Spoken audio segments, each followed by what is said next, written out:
Yo, it's your boy AO back with another episode of Lakers for Life Live. Let's get people in the chat. Let's get people into the stream. But that was an embarrassing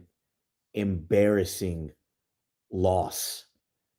And I've been gone for a minute, been watching some of these games. I know everyone's riding high off the win streak, you know, got us out to 15-4. But I I'll be honest, I haven't been pleased with the play. And for those that are joining, I was at the Pels game last night up in Crypto. I saw it. Luka got off to a hot start. We got off to a hot start. Looks like we're taking care of business. And we end up messing around a little bit in the third. The starters end up playing extended minutes against the Pelicans. You know, we could chalk this up maybe to a back-to-back, but I'm not with that.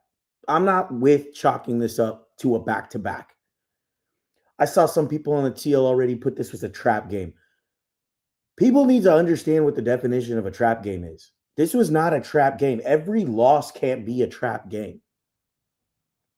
A trap game is when a team takes you by surprise, you're fighting within the game, and they pull out a win, you know, and you lose. And games like that happen in the season, few and far between, but they do happen. But every loss isn't a trap game, especially when you get blown out the way you get blown out today.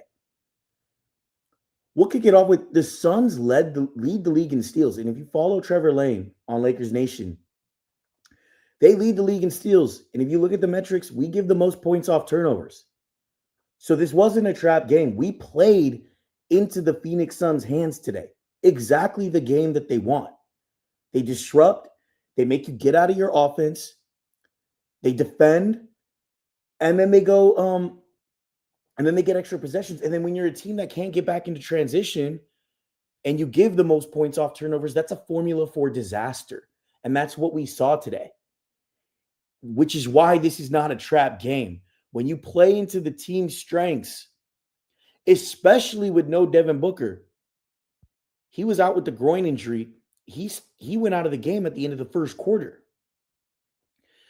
So you don't have Devin Booker playing their best player. You let Dylan Brooks go off like he is Devin Booker, and you let Colin Gillespie go off like he's Klay Thompson, prime Klay Thompson, not the Mavs Klay Thompson. Let's make that clear. What's going to happen?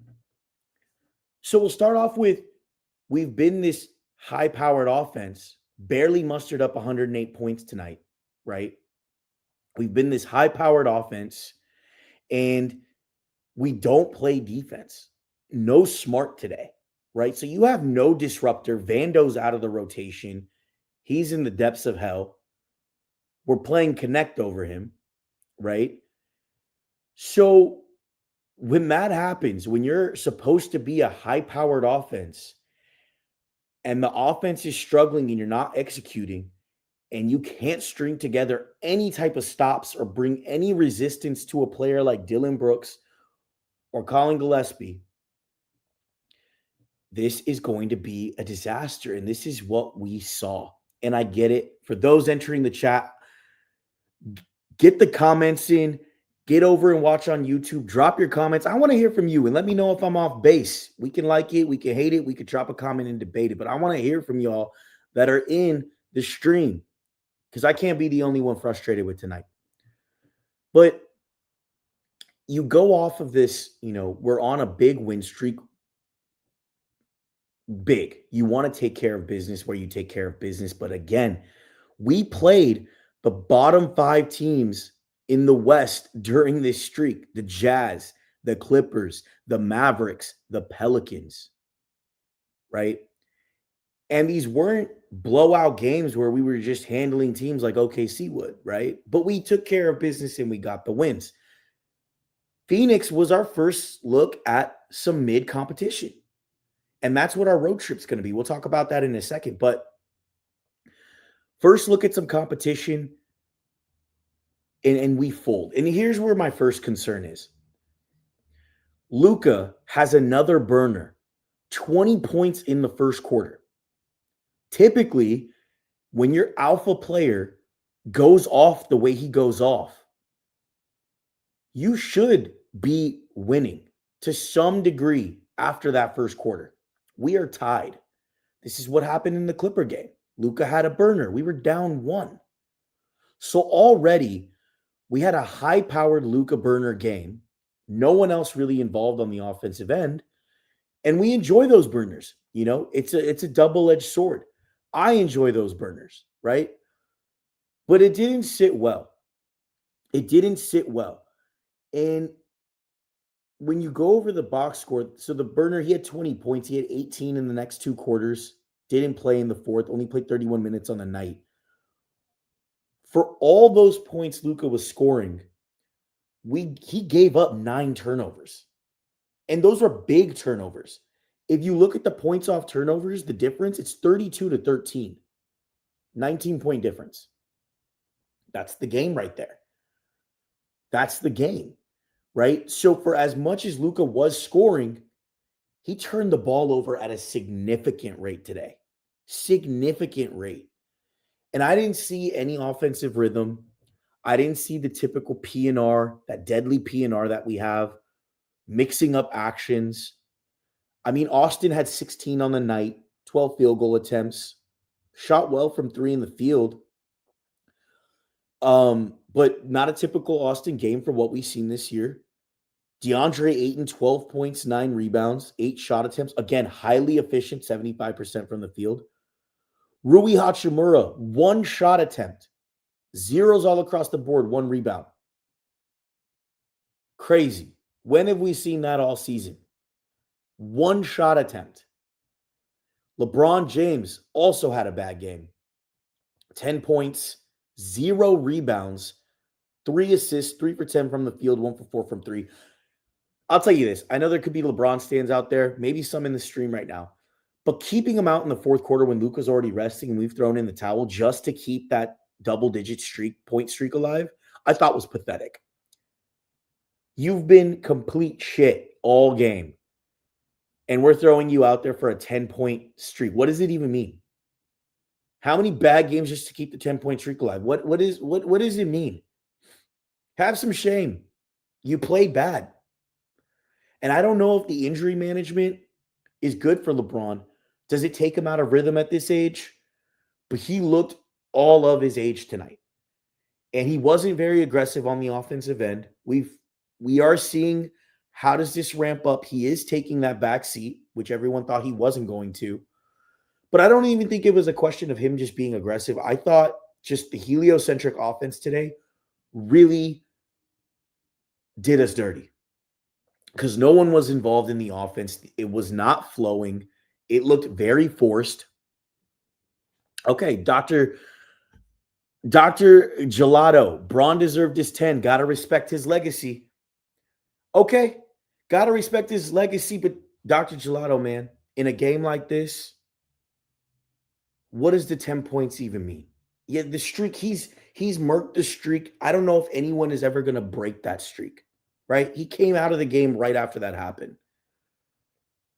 Honestly, I can understand the accolade, but in a game like this where you're just playing piss poor, what does it mean? What does it mean?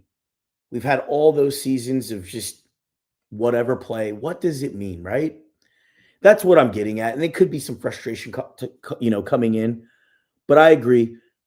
This isn't to do with LeBron's legacy. I think him just coming out of the game and going, hey, I'm playing like shit. We're playing like shit. The streak is the streak. We got to be better. Might bode well for better for his legacy.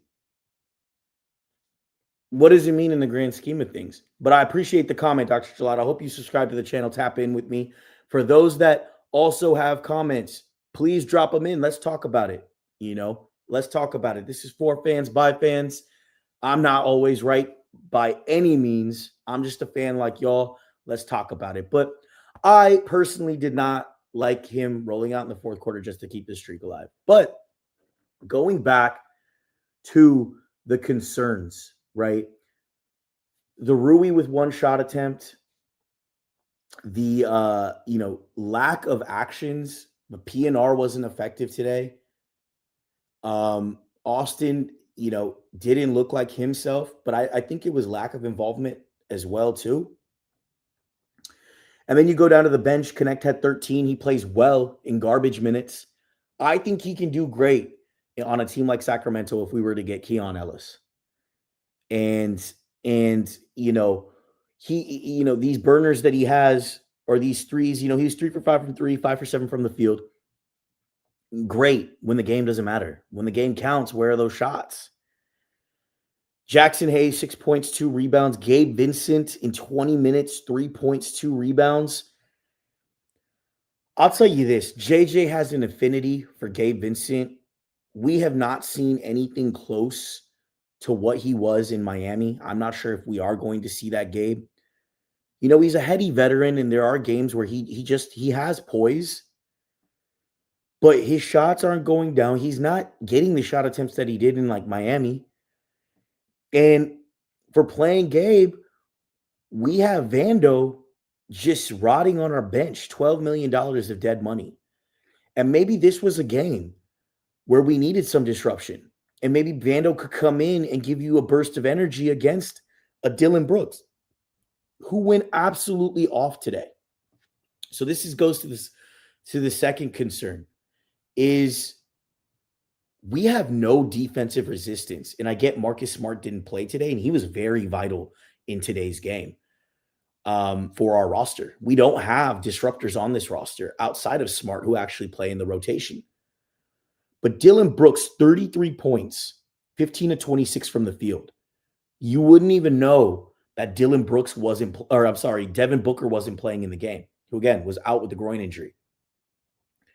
Dillon Brooks was absolutely torching us. And then you pair that with Colin Gillespie, 28 points, 10 for 19. It was a career high for him, 8 for 14 from three. Little resistance. And this is a game where a guy like Goodwin, who I thought played well today, and he's been playing well on the season, you need disruptors on the roster. And Goodwin, which sucks because we couldn't keep him just because we didn't have enough money under the cap, under the apron. Losing a player like that rebounds, gets disruptions, can hit the occasional three, get steals, is just active, has energy, especially when a lot of your roster doesn't on given nights in the league. It's a long season. You need these types of players, and we don't have those players on the roster. And that's a big concern. I mean, Phoenix on the night had 16 steals. That's 16 possessions taken away from us by Phoenix and their defense. So Trevor Lane's point was correct. You can't execute the way we did and be sloppy, because they will make you pay. And that's exactly what they did. And we talked about the points off turnovers, a plus 19 margin for the Phoenix Suns.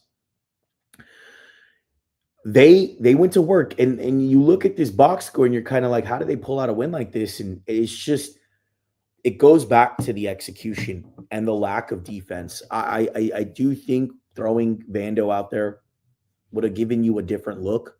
Maybe he does give you energy. I think it's really disappointing that he's just out of the rotation. I don't know what's going to get him back in the rotation. We know his offense is very limited, atrocious even. But in a game like this, when it's still within 10, 12 points, maybe you throw him out there for just a burst of energy and see what the difference is. Because you're not getting it from what's, out there on the court right now. And the defense continues to be a concern. We see that with our net rating. And I've talked about this on other lives to the third point. SRS, it goes off your strength of the schedule, and it adjusts your net rating to your strength of schedule. And we are 6th, 7th in the West, mid-tier in the league when it comes to SRS. SRS is going to get tanked after this game because it was a semi-good team that we got killed by. But it goes back to SRS measures. How do you take care of business against the bad teams? And then do you take care of business against the good teams? And when you see good teams, they're typically in the 5-point, 6-point SRS range. OKC is doing some phenomenal things this year. They're above 10. Houston even has a crazy SRS. But that stat continues to be something that I measure. And I think it's something that as fans, we need to kind of look into more. We're not a top 5 offense right now, and we're supposed to be a high-powered offense, and hopefully that sustains with LeBron continuing to get ramped up. But our defense, we've seen stats where we're 15th, 14th, 16th in the league. But I mean, let me ask you guys this: like, when you look at the team and you give them just a plain old eye test, I don't see a dominating team on the defensive end, even an average team on the defensive end. We get away with a lot because we can score on the other end. But this is a game that's an example of when you don't have the offense going and you need to grind out stops and you're not able to do that, and we didn't have Marcus Smart, you pay the price. And our losses come big. The Hawks, OKC, the Warriors game 1. Now this game. We lose. When we lose by a wide margin. I'm not sure I like that either. But, that was the case in this game. If you look at the fast break points, and that's something that LeBron has helped improve since he's been back, is picking up the pace, getting out in the open floor.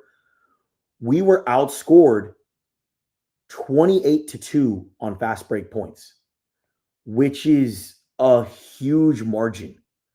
So not only are you struggling on the offensive end, right, with turnovers, you're also not getting stops. So you can't get out on the break.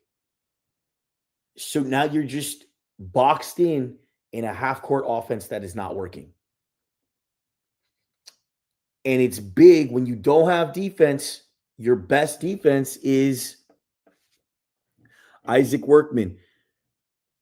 Thank you for the comment, brother. Hope you subscribed, tapped in, but 0 effort tonight. Nobody played well. That's a great way to sum it up.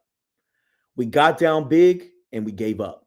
And that's what I went back on the previous point is when we lose big. We just give up on games. And the effort, 100% agree there was no effort. There was no resistance on the defensive end. Absolutely no resistance on the defensive end. And you're right. Nobody played well. Not even Luka. You look 36-11. That didn't impress me. The 9 turnovers, they scored off of pretty much every turnover. If they're scoring off the turnovers, take that 36. Let's say they scored 18 points off the 9 turnovers. That's a net of 18. So what did we really accomplish there, right? He dropped 36 points, gave up 18 on the other end. And that's what happens, right? I appreciate the comment, my brother. Everyone stay tapped in. If you got stuff to say, vent out the frustration. Give me the comments. We'll talk about it. But this was not a good game. And what's concerning is we're about to have a pretty long road trip. I believe it's 6 games. And these are not bad teams. They're not elite, but they're not bad. We got Toronto coming up. We got Philly coming up. We got Boston coming up. And then we got the Spurs, which is a good team in the West, right? These next few games are really going to tell you how legitimate that 15 and now 5 record really is, right? We beat the teams we're supposed to, not necessarily in the manner we would like. I would have liked to see more dominance over these 5 teams. I mean, Ryan Nembhard against Dallas was cooking us in that game. We came out of it with some good offensive play. Again, right? Goes back to the offensive side of the ball. You need to be able to string stops, and we're going to see these teams rise up to the occasion and give us their best. And if you come out of this road trip 3-3, what does that really say about the team? And it goes back to that SRS topic that we talked about. The SRS will tell you where you stack across teams. And again, like I mentioned, that SRS is right now 6th or 7th in the West. It's going to tank now. We're probably going to be 7th to 8th in the West in terms of SRS with a 15-5 record. That's out of alignment. That's an imbalance. And again, we don't talk about that enough. And I will never tell anyone how to fan. It's always good to have positive vibes. And I don't mean to be pessimistic when I come on here. I just try to be real. I'm not a front runner. You're going to understand that if you stay tapped in with me, tapped in on the shows. I'm not a front runner. I hold the team when they have potential to a higher standard. So I'm even more critical about the roster, which can come off as being pessimistic or negative. That's not what I'm trying to do. I'm just trying to live up to that barometer we want to live up to. And again, that barometer for me, if we're saying we're a contending team, your barometer is OKC and we are miles away. Can we work up to it? Sure. Will it take trades? Sure. 100%. But it goes back to building habits, and they start with those games where you're supposed to take care of the opponent, get your starters out with the quarter left, team has waved the white flag, and we're on our way. Great teams do that. OKC is doing that. Shea hasn't played in like 10 fourth quarters this year. I keep going back to that. They're handling business. Houston doesn't have Fred VanVleet. They are winning by big margins when they do win. And if you look at the losses of the Denvers, the Houstons, they don't lose by margins that we lose by in their 4 or 5 games that they've lost. When we lose, we give up, which is not a habit of a good team. A great team, sorry. It's a habit of a good team. Get by in the season. That's why SRS is so important to me. And again, why I'm so overly critical of the team. I see potential, and I want to ensure we're just building good habits to be great. We can't be. I'm not, a front runner. Yes, I've kind of been behind the scenes a bit, watching this team over the win streak. Wasn't very impressed last night. I mean, the Pelicans were missing 5 of their best players. You're supposed to win by 20 plus. We ended up only winning by 12. We let them back in the game. You're letting guys like McGowens, Jeremiah Fears, Peavy get buckets. And again, this is how you work up to be a great team, right? We all want to be contenders. We want to have a deep playoff run. It starts now. We're 1/4 into the season. And granted, yes, we've had injuries, but that's going to happen. OKC's been without J-Dub. Denver's been without Aaron Gordon for a few games.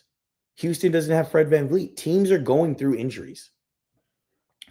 But the one thing to kind of like go through tonight, I think we've exhausted that we're a bad defensive team. That's something that Rob needs to look at and fix. We need energy players that are going to do the dirty work. But the last takeaway, and I'd love to hear your guys' opinion on it, so definitely drop a comment, is LeBron was off today. I think today was especially him deferring. And I think we've gotten away. I think we've established that he's not going to be a culture wrecker. He's not going to disrupt the chemistry on the team. I know that was a big worry from everyone, but I think he's done well in giving a back seat and letting Luka and Austin do their thing. And he hasn't disrupted. But I think he deferred today, and it goes back to that offensive synergy between Luka, Austin, and LeBron. You could get this heliocentric play from Luka, but if you're not getting the team involved in the midst of that play, it doesn't translate well to the rest of the game. And you better be up big to not have to have performances from other players where he's having just an absurd game. But what I haven't seen from this, and I think Austin and Luka have done a good job in kind of taking shifts and initiating actions as each as a primary playmaker. But when is this? I think the biggest test for JJ this season is going to be, we know we have 3 good playmakers that in segments can do really well. LeBron can have his time. Luka can have his time. AR can have his time. And we can put the right rotations around them to optimize those segments. But I think what would make us special offensively is, how do those 3 work together on offense? What actions do they run together? How do we involve LeBron in an action? Whether it be in a PNR or an off-ball screen or a slash, Austin ready in the corner for the catch and shoot. You're running that cool triangle between them. I haven't seen that yet, and that might take time. And I think LeBron's still kind of feeling out this team, where he fits in, which I will give him. As much as I thought the 10-point streak was pathetic, I will give him it's been admirable how he's kind of trying to adapt to the team, but he's elite. Everything aside that you may or may not like about Braun, he is an elite player. And what we saw today was sure it could be some age. He didn't get a lot of lift on a lot of shots. His shot, I think, got blocked by Iguodaro, and it just looked pedestrian. It was almost like, oh, snap, I'm 41. These are young bulls in the league. Like, what's going on? But I also think it was just there was no rhythm on the offensive end. He was trying to figure out his spots. And, outside of catch and shoot threes that he was kind of taking and resorting to, you really didn't see anything creative. And I thought we were very easy to defend tonight. And again, team is priding themselves on the offensive end. That's what we're going all in on. We have to because we have no defensive players. We really don't. But when you get a LeBron play like this and Rui's one shot attempt, it brings some concern on how do we balance the heliocentric play because Luka's that gifted. But then how do we get him out of his own way and ensure he has the support when things aren't going his way, right? And I think that was on full display today. And I hope that's something that picks up and we see on this road trip really come together. But it was tough. That was a tough watch. Disappointed. It's one loss, yes, in the grand scheme of things. We're 15-5. And I've said this on other live shows. It's all about the response. When you have a loss like this, do you critically look at it and rebound the next game? Toronto's not a stiff. They are a good opponent coming up. And they are doing work right now out in the East. They're taking care of business, and I don't think they're going to let up. B.I. is going to want to get his lick. And they're young, they're athletic, and we struggle against those types of teams. So handling the ball the way we did today is not going to fare well on this road trip. So we'll see how we respond. And, we'll continue to monitor how this offense is clicking. I think the defense, if it's not a collective effort, it's going to be very tough. And you have to be elite offensively to stay in these games. So how we bounce back. I mean, Luka was on the podium tonight. He said, this was my fault. I played bad. I need to be better. And that's all you can ask from your star, right? But let's not call it a trap game. Let's not use back-to-backs as an excuse. We're better than that. I think we should hold the team to a higher standard than that. And that's all we're doing here. And that's what we'll keep doing. We're going to keep getting into the details. My coach would always say, if back in high school when I played varsity, like if I stop talking to you or I stop getting into the details or being critical, it means we've given up. And we're not doing that. We're just trying to figure out how do we get better as a team. Because there's clearly gaps, but there's also some things that we do very, very well. And once that comes together and we get to that collective effort on the defensive end, I think we're going to be okay. But really today, in that at the end of the second quarter into that third, the team really gave up. It's hard to analyze these games in detail.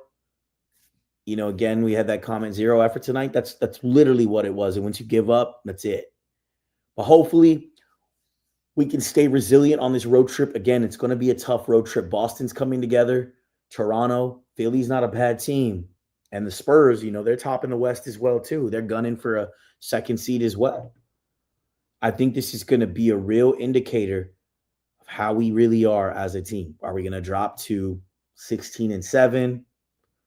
Or are we going to rise to the occasion, run off 3 of the next 4 with a win against San Antonio, as one of them? So we shall see. But this was a frustrating loss. A lot of bad today. We got to clean that up. But yeah, I'll leave you with that. The synergy. How do we get synergy on offense between the trio and ensure Ayton is getting the touches he's supposed to be getting with how efficient he is? I think that's super important. And I think it's challenging. It's going to be challenging from JJ to not make this just an ISO ball game and they're just taking turns. How do we make this cohesive?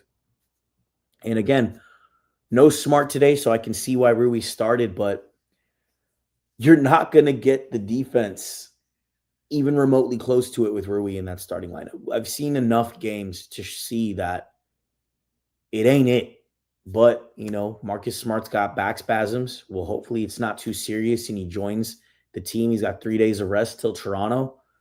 We need him back. He's literally our only disruptor, defender, energy player. And, hopefully Rob sees that too. But hey, I appreciate the comments in the chat today. Dr. Gelato, Isaac Workman, tap in with me. If you're on YouTube, hit subscribe. I know they all tell you the channel notifications. Hit like on the video. Again, I'm just a fan doing videos for the fans. I'm a Laker, big time enthusiast. Been loving them for over 2 decades now. And I just like to talk Lakers basketball with fans, man. I'm not right. I'm not going to tell you my word is bond or word is gospel. I just call it like it is. And if you don't agree with it, it makes it even better. We can have discourse, we can chat, share opinions, but stay tapped in with me. I do the hitters after each game, quick takeaways, and then we give some analysis throughout the season. I appreciate y'all. Stay tapped in again. If you're on X at World of AO, hit me with the follow, hit me with the comment, and let's just talk Lakers basketball. We learn from this. We get better. We go beat the Toronto Raptors, which I think will be a great win for us, and we get back on track. It's all about the response, Laker Nation. That's it for me. Like it or hate it, drop a comment and debate it.